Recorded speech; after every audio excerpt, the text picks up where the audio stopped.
Are you tired of clicking through endless Salesforce menus just to add a product? Here is the exact 7-click path to do it in 30 seconds. I will show you each click in order from the pen icon to the final save. No extra steps, no confusion. In the top right corner of your Salesforce homepage, look for the little pen icon.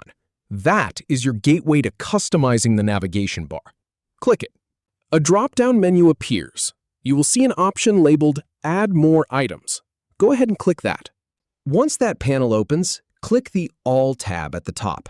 That filters everything down so nothing is hidden from view. And here is the really important part. In the search box at the top, type the word Products. Watch the list narrow instantly. This saves you from scrolling through hundreds of options. From that filtered list, click on Products. Make sure you select the one that just says Products with no extra words attached. Now, click the blue button that says Add One Nav Item. This moves products over to your active navigation bar. You can see it show up on the right side. Finally, click Save in the bottom right corner. That locks in your change. And just like that, you have got products added to your main menu. Next time you log in, it will be right there waiting for you. No hunting required.